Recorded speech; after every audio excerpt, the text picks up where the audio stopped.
What the government's really doing though is they are actually just trying to get more cash. That's what they're really doing. Are they really helping anyone? No. Now the big corporates, those greedy bastards have come in and they've decided they want to take over and they get discounts. They don't pay capital gains tax. What the government's doing is saying, okay, let's get the middle class to pay for everything once again. Like they always do. Like they always do. No, everyone wins. The big corporates win because then they've got a monopoly. And then why just monopoly? like the game, back to Monopoly. And why monopoly is bad? Because if you're playing Monopoly and someone owns Park Lane, Mayfair, Oxford, and the whole street, you're going to have to pay lots of money and you're going to end up broke. Hello and welcome to the Money for Life show. Your host, George Markoski, and your co-host, Christina Markoski. Hello and welcome. Hello. Yes, the great landlord scam. As you know, every week I come to you and do the what's happening in Australia. This week, we're not doing that. I'm saving it up for next week because this week I want to go on a rant. I'm going to go on a political rant. I'm going to talk about capitalism, communism. That's what we're talking about today because I think it's important and I think people need to know what's going on. Yeah, I'm curious. What's happening in Australia right now? What's happening in Australia? A lot is happening politically, and that's why I want to talk about this because I think we're at a turning point where we need to really think. You know, I don't like talking politics a lot, but sometimes I've got to get involved. What can I do? Sometimes it's a necessary evil. It is. Especially when it involves, you know, the economy, making money, property investing. It's all related in some way. Yeah, exactly. And that's what we're going to talk about because I'm going to have my little rant and that's what we're going to do. Now, before we start, I want to talk about what we're doing. We're doing a rebrand. So as you know, we've been serving the Australian people, teaching Australians how to invest in property for over 20 years now. And I've been doing it with different formats and, you know, now we've got a podcast. We do our weekly podcast live here in our Facebook group, but also in our Zoom group with our members. And we've had different names for different things. And I wanted to unify everything so it's really clear. So it's going to be the same value, same everything. The only difference is it's going to have a little different wrap around it. So basically, our Facebook group name has changed to Positive Property Investors Australia, because that's the exact people that we help. People that want to invest in property in Australia, that's our target market. That's the people that are our people, and that's what we're doing. So that's what we're going to call it. Positive Property Australia. I love it. Simple. Positive Property Investors Australia. Exactly what it is. You forgot the investors because they're investors. Positive Property Investors Australia. Yes, yes. That's what we're doing. And we're also going back on our podcast to Positive Property Show by George Markoski. Beautiful. Yes. Now, we called it Money for Life. PPIA. Yeah, exactly. Well, we called it Money for Life because really at the end of the day, what are we looking at getting, right? We're looking at helping people get money for life. However, people aren't looking for money for life. They're looking for property investing and then they can't find us. So now we're still helping people get money for life. But even though that's what people really want. Yeah, but people really want that. But see, there's different ways you can make money for life, right? The fact of it is the reason, and I mean, you look back at my journey and property. I fell in love with property a long, long time ago, right? And I remember the first time I heard about property investing was as a kid. I was like 5 or 6 and we went to a friend's house and they had this thing called Monopoly and we're playing Monopoly and I was like, this is so much fun. I love it, right? I really enjoyed it and I loved getting rent and I loved going past go and I had the little dog and I loved the little dog. It was really cute, right? Now I like the car for some reason, but anyway, I love the dog. And my friend was saying, oh, people do this in real life when you're an adult. And I go, wow, that's so cool. Because, you know, at that age, you look at movies and things, you look at adults and some are working in factories, other people are doing other things. I'm thinking, I'd rather be playing Monopoly as an adult. That'd be pretty cool, getting paid to do that instead of, you know, working in a factory. So I always wanted to be a property investor and, you know, play Monopoly, because I thought that was fun. So I think it's interesting with your kids and the next generation by framing things the right way, it can happen. And this all happened from a game with me, which was amazing. And the thing is, I mean, I came from a family that were immigrants and I didn't even know English when I went to school, when I went to primary school. I was born in Australia and I knew that we didn't have a lot of money and I didn't like it, didn't like not having money and I wanted to make money, but I always knew I wasn't going to inherit a fortune or anything else like that. And when I was a teenager, a lot of my friends, because my parents put me through a private school, they spent a lot of money and it was worthwhile for them. And a lot of my friends though, they had lots of money and like they're all getting brand new cars. And I'm like to my dad, I want a car. I was 15, I go, I want a car, I'd love to get a car. He goes, good, if you want to get a car, get a job and work and get a car. And buy it for yourself. Yeah. And I was like, God, I hate my dad. I hate him so It's much, not right? fair. Oh, not fair. Everyone else is getting a car and I'm like not getting a car. It's so unfair, right? That's what I was thinking. But learning how to fish is very important, right? And I know kids, friends that got And the when you car. say learning how to fish, we're not talking about seafood here. We're talking about learning the skill of making money and Yeah. actually earning a dollar for yourself. Yes, because the thing is, it's about not getting handed something, a handout. And that's why I don't believe in government handouts. There's stories tying back to my philosophy of life, by the way, and going back in. I mean, what we're talking about now is we're talking, just so people are clear, we're talking about the CGT, capital gains tax, and how the government is attacking that and trying to cut that out at the moment as a money grab. That's what I'm Right. talking about. I'm just telling a little bit of a story to explain how Hmm. this works. Because you've got two types of governments in Australia. You've got, usually with the left, we've got Labor and the Greens, then we've got the right, the Liberals, the Coalition, and the National Party. And now, funny enough, what's happened is we've got Pauline Hanson, who's become very popular. And there's a lot of media about her, and a lot of people are thinking she might be their saviour. And what happens is, I see this a lot because I've been following politics for a long time. I find it fascinating because politics, the economy, interests me a lot because it's all about money and money is important in our society, and that's what I specialize in. And I need to be on top of politics because that's going to affect the future of investing. And Hmm. what happens is people go to the left, they lean to the left, and then nothing happens and it's bad. Then they go to extreme to the right and Swing the other way. swing Yep. the other way, and it doesn't get much better. And we never get someone in the middle who's balanced that can actually think on both sides, you know what I mean? And that's the thing. That's what I find. But the one thing when you look at politics in Australia and what now, and Labor and the Greens, they come up with some cocky, maney ideas when it comes to money and tax and things like that, right? They're And very communist. cockamamie is my polite word about swearing on this podcast because this is and so what they're saying is they want to help renters and they want to help people and they want to help people own property, and they're saying the best way to do that is cut out the capital gains tax concession, because what happens if you own a property for more than 12 months, you actually get a 50% concession on the capital gains tax. So what a capital gains tax means is if you have a capital gain, so if you buy something, if I buy a property for 500,000 and goes up to 700 and I sell it for 700, I've had a $200,000 capital gain. And the government wants their cut. I mean, I'm the one that invested, I'm the one that did everything, but the government wants their cut out of the capital gain. And what happens is, normally what happens is you get a 50% discount. So instead of paying on 200,000, you're only paying 100,000, half of it. So you get a bit of a discount, the government gets their share, and you get a bit of a discount, and it's a win-win for everyone, because what that does encourages people to invest in property, because at least then when you sell it, you can actually make a profit. But what they're doing now is they're saying we want to help more people own houses, we want to help people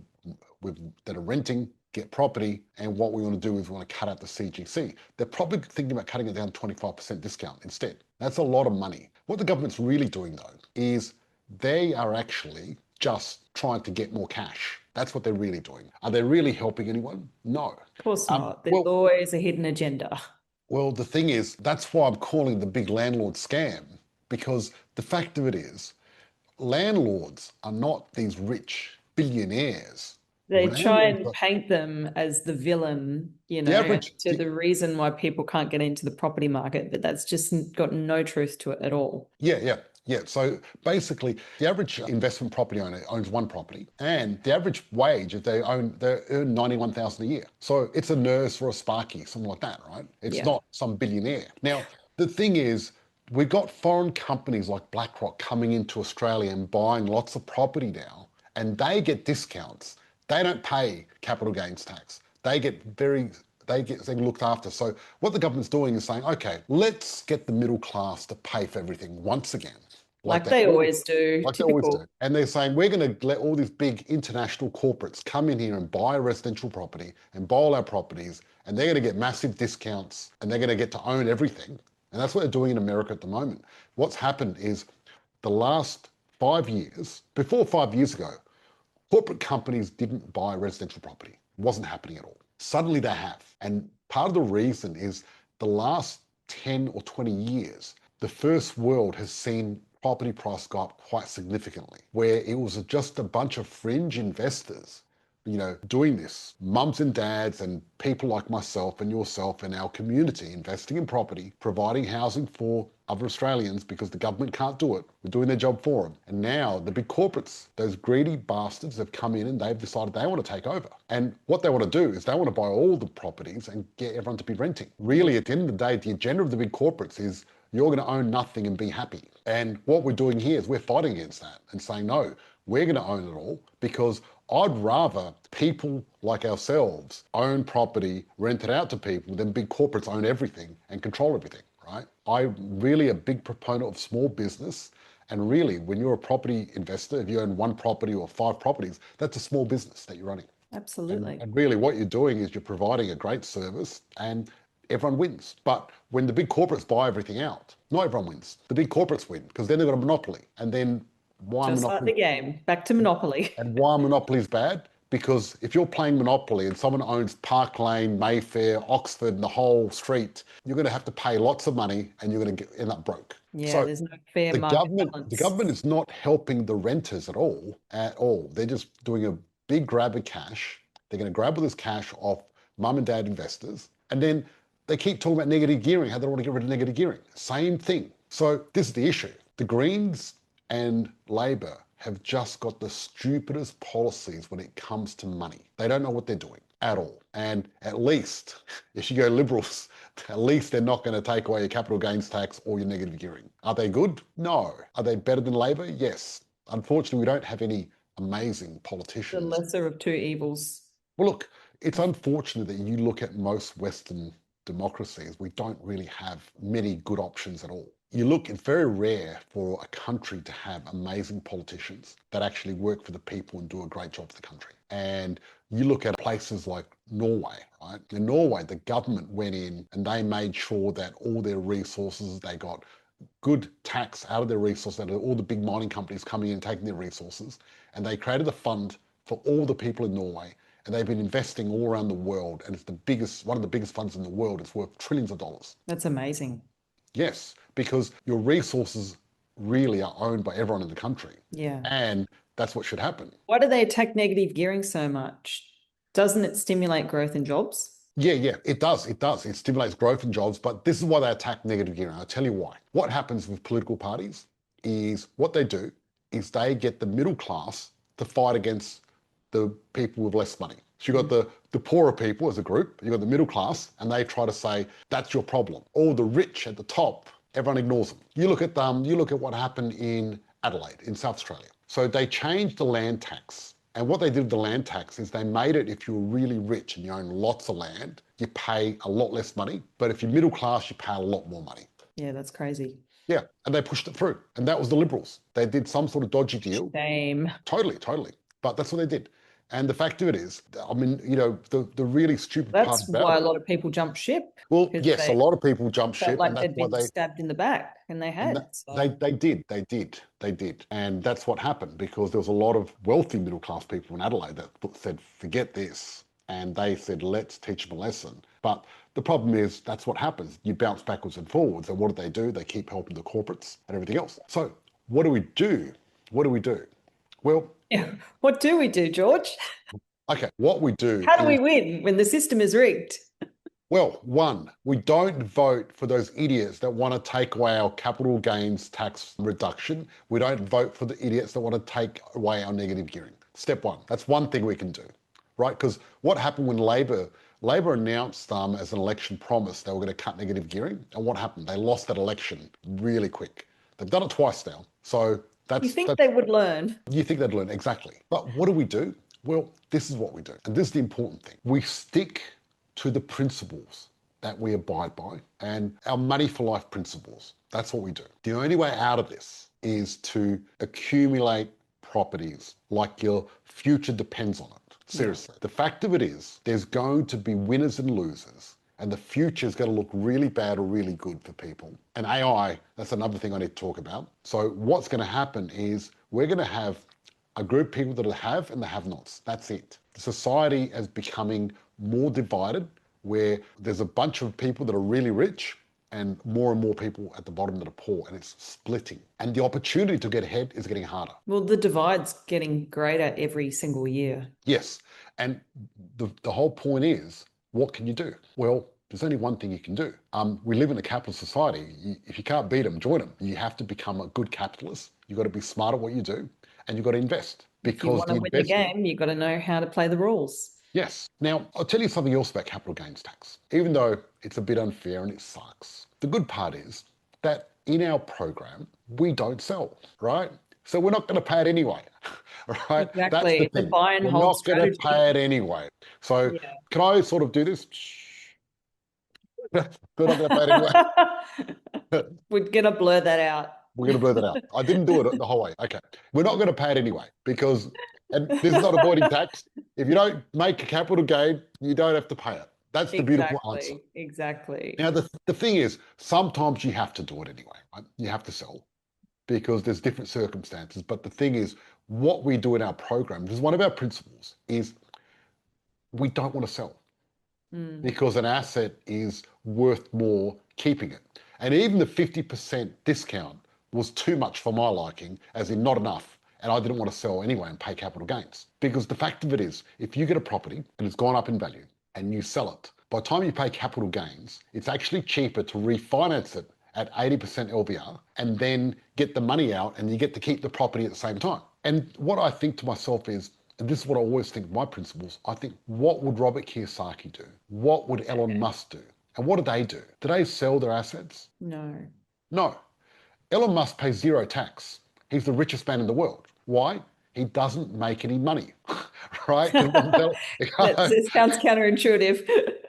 I don't know what he's worth, but he's worth a lot of money, the richest man in the world, and he doesn't actually make any money and he doesn't pay any tax on his money. So what does he do? What he does, he borrows money against it. That's crazy. $849 billion. That's insane. And how much tax does he personally pay? Zero.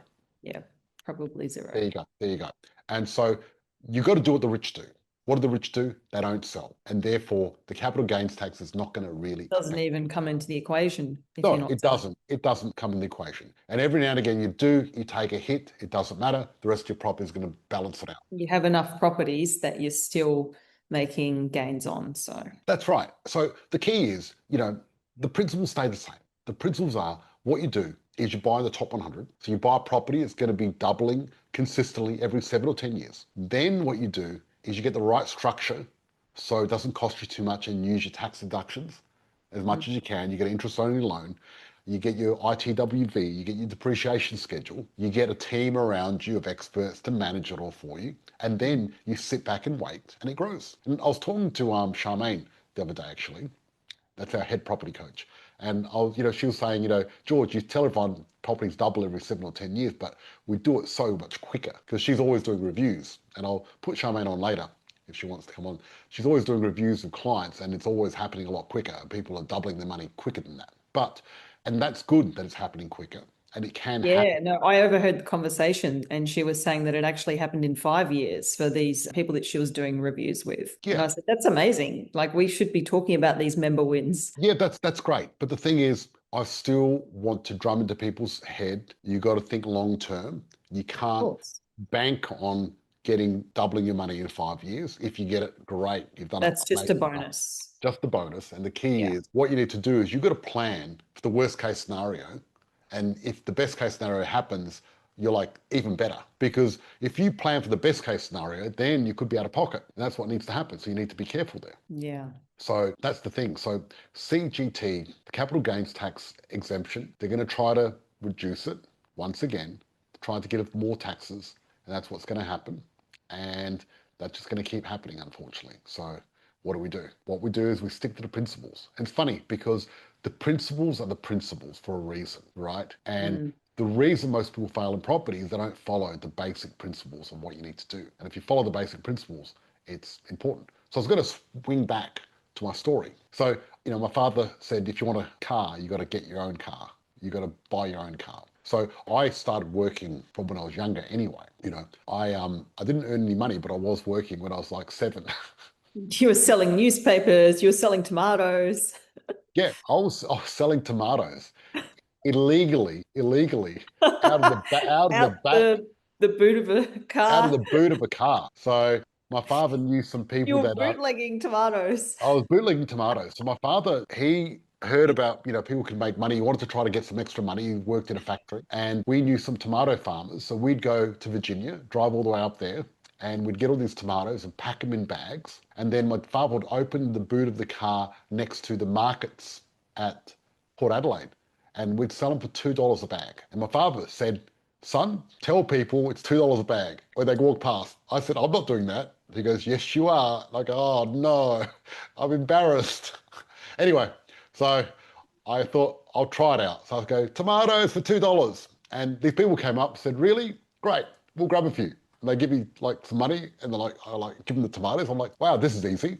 So anyway, then we started doing it and I started really enjoying it. And people are patting me on the head, giving me tips and everything else. It was so much fun. So yeah, so I started working from a young age, but I learned how to make money. And I knew that making money wasn't going to be the key, because it doesn't matter how much money you make. There's another part, how much you save, but there's another even more important part, how much you invest. That's the real key. So, because the thing is, I know people that made much more money than me, but I am so much richer than them now because of my Because you've properties. invested. Because I've Yeah. invested. And I know people that were making massive amounts of money and they were really cocky about it. And I just worked hard and invested. Yeah. And those investments now, the thing is, you can't outperform one house in your whole life working and saving and putting in the bank. That's the fact of it, right?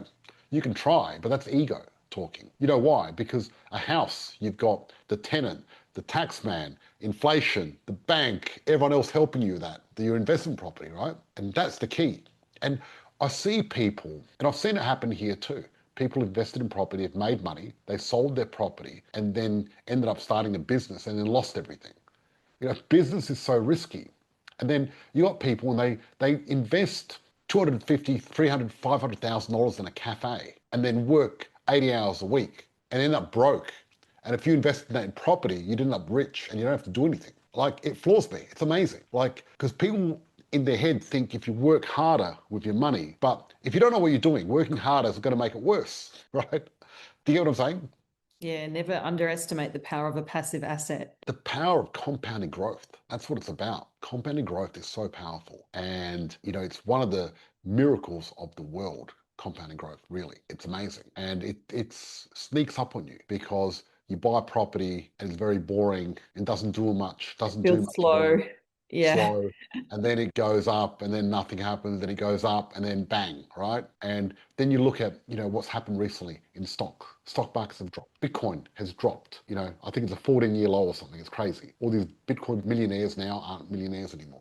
Silver, gold, everything's corrected, because what happens is people stop believing in these things like silver, gold, Bitcoin, stock market, and they can instantly cash out.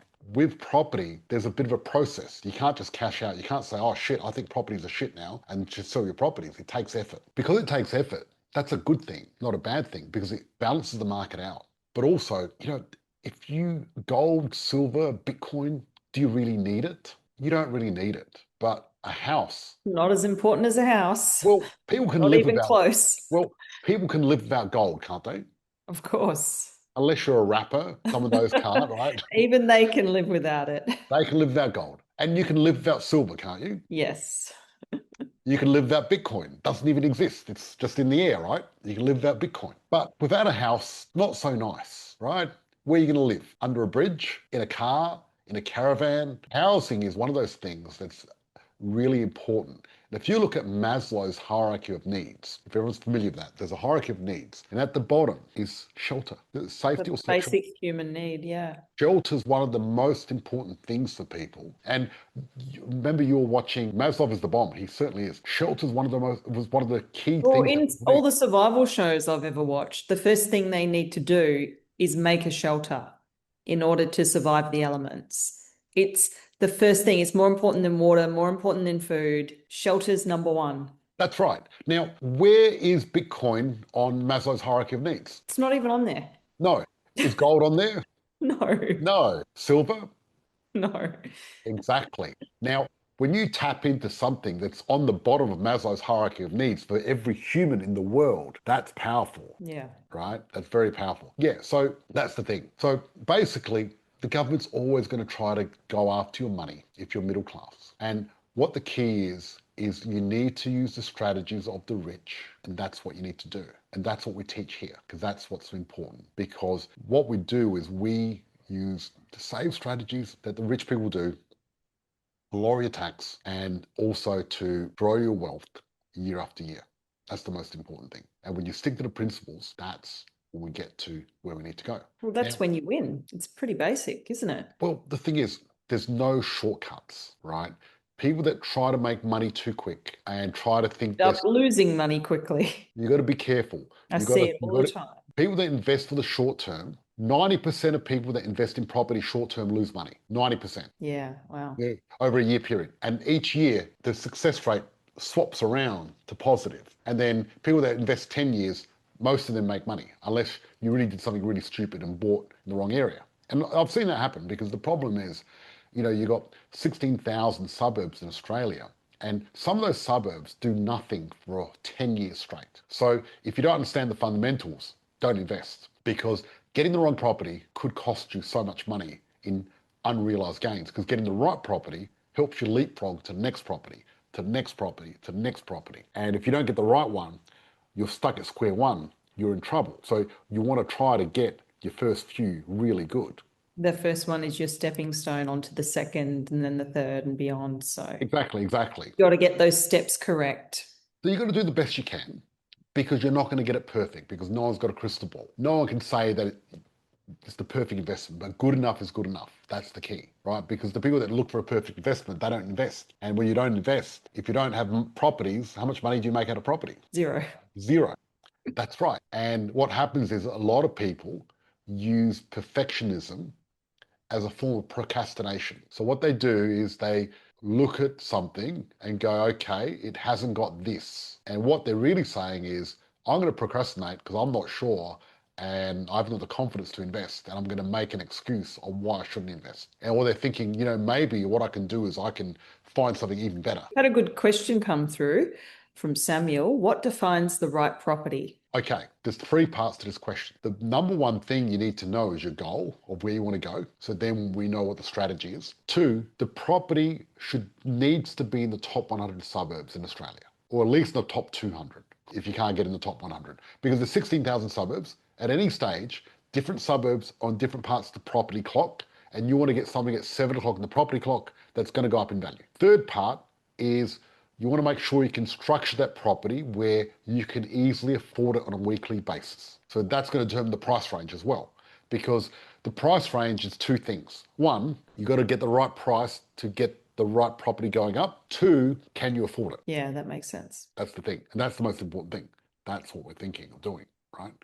Because if you do that, that's the right property. And having access in order to get those 3 things right. Yes, and the thing is, the right property is a property that's good enough to get your goal. It doesn't have to be perfect. There is no perfect property until afterwards. Do you hear that one? We could get some info on properties which have doubled in 7 to 10 years. Would that be all properties by PPIA? Could we get some info? That would be looking at what's already happened, though.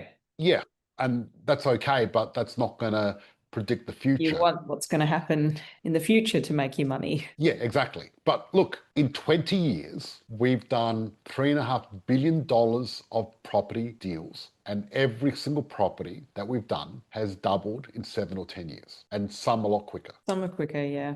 Yeah, but not always, because the thing is, there was a quiet period as well during those 20 years. At the moment, we're going through one of those big rushes. But what you got to understand is the property market's not always hot like it is now. Right at the moment, the property market's really hot, and that's okay. Sometimes the property market's quiet. But the good part is I've been through both. I've been through quiet, I've been through... It always goes through cycles. It goes through cycles. And the thing is, you don't want to, it doesn't matter if it's hot or cold. If you invest in the right properties and you've got patience, you're going to make money out of property. But sometimes you're going to make money out of property a lot quicker, sometimes a lot slower. Please explain what a hot market is. That's from Rebecca. Yeah, okay. A hot market means really there's only one fundamental: when there is more demand, less supply. At the moment, there's a massive shortage of properties in Australia. And while the shortage continues, it's going to be a hot market where there's not enough properties to satisfy the market. That's what it is. And that's a hot market. A cold market is when there's more properties than purchases. That's a cold market. And then you've got different varying. So what happens is a cold market is anywhere between 1 o'clock in the morning. So if you look at a clock, 12 o'clock's the peak, 6 o'clock's the bottom. A cold market is all the way from 12:30 all the way down to 6. And then a warm market is 7 o'clock. And then a hot market is 9, 10, 11, 12 o'clock. And then what we want to do is you want to buy at 7 o'clock. So therefore you can ride it all the way up to 12. Then you have a little dip. Then you ride it up again. Top 100 are hotter than the rest. Yes. Because what happens is, even though there's 16,000 suburbs in Australia, and even though it's a hot market, there's still cold markets baked in. There's still good deals and bad deals. There's good suburbs and bad suburbs and everything else like that. And look, the last 10 years, we have had an amazing market and all our members have made a shit ton of money out of property. But during that time, there was a lot of people that have joined our program from other programs that have bought properties and have had them for 5 or 10 years and made zero or negative. So that's the thing. Yeah, so one of our members bought a property in Queensland in 2016 for $436,000. It's just been valued at over $1 million. There you go. 1,070,000. So question from Samuel. So I currently have two, one in a country town, purchased pre-COVID and has gained 44.5% since purchasing in value, which I feel was luck. What do we look for in those top 100 areas you speak of to invest in? What makes the top 100 area? Yeah, look, there's about 40 different factors that matter.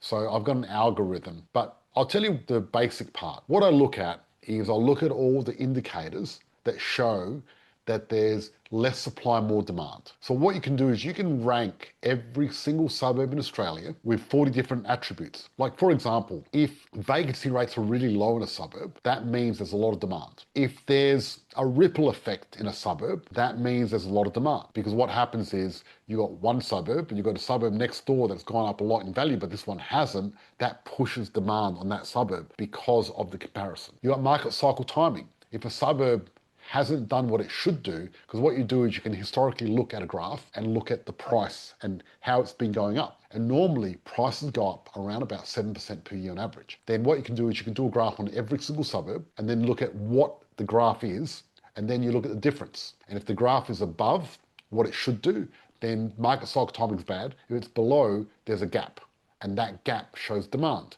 Now, if you compare 16,000 suburbs, and you look at that gap in the last 10 years, that can give you a clear hierarchy of every single suburb and which one's got more demand, which one hasn't, or which one will have more demand because there's a gap. Now, the second part about the gap is you need to find out, is that gap because it's a real gap, or is that gap because market fundamentals have changed? So once you do the research, then you've got to look on the ground and find out what's happened. Because let's say you've got a suburb and there's a gap, it should have grown 7%, but it hasn't over the last 10 years, but they've recently got a dump next door. Well, that's why, because it's gone down in value. But if the fundamentals haven't changed, then there's value. So looking at value takes a lot of expertise. Thoughts on storage units for investment? I don't do storage units. It's not bread and butter. So I stick to bread and butter, Property. the basics, property. Yes. Okay, remember we had that chat before. Do you need gold? No. Maslow's hierarchy, where's storage units on that Maslow's hierarchy? It's not in there, right? You don't need storage units. That's a nice to have, you know what I mean? Storage units is a business. It's different. Yeah. Is there money in storage units? Yes, there is. There's money in everything. But whatever you do, you've got to be an expert, right? So storage units, there's companies that do that for a living. Professionally, and they've got experts that know how to analyze. I can't compete with them because they know more about storage units. So if I try to invest in storage units, I would not be really good at it compared to the experts. Just like the top 100, no one can compete with me on that. Yeah. So everyone's got different things. From Mark, are apartments a good strategy? Depends if it's got a good supply or demand, right? The problem with apartments is mostly with apartments, you have too much supply, not enough demand. But if you can find a department where the equation is the opposite, it can be very good. If you look at the last 10 years in Australia, units and houses have grown similarly. There hasn't been a lot of difference.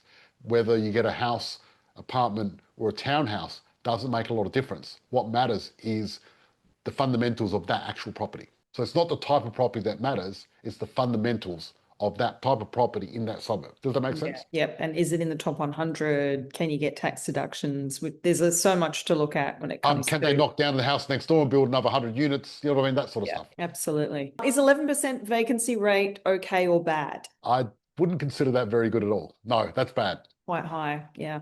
Yeah. So my 17-year-old son just started working and has been saving, came to me and asked, Mum, will I ever be able to afford a property or buy a house? We talked about how much he would need, and the realization is how much broke my heart. We need someone to start helping our under 25s to get into property suited to their earning capacity. Yes, look, I'll tell you what's really working well, because that's really good. Okay, that's a good question. I like that question because what I really think is important, really important, is, part of my mission is to empower 10,000 Australians to create financial freedom through investing in property. And that's why I created this group, and that's why I created our membership.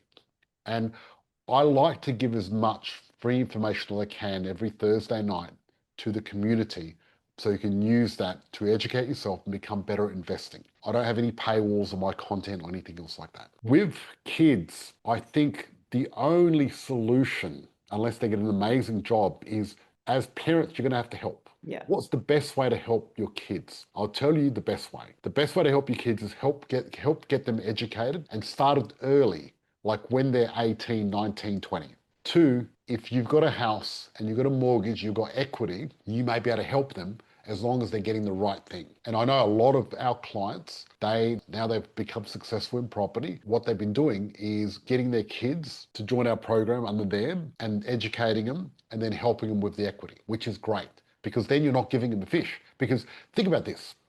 If you buy an investment property for your kid, you might think that's a good thing, but they haven't learned anything from that process.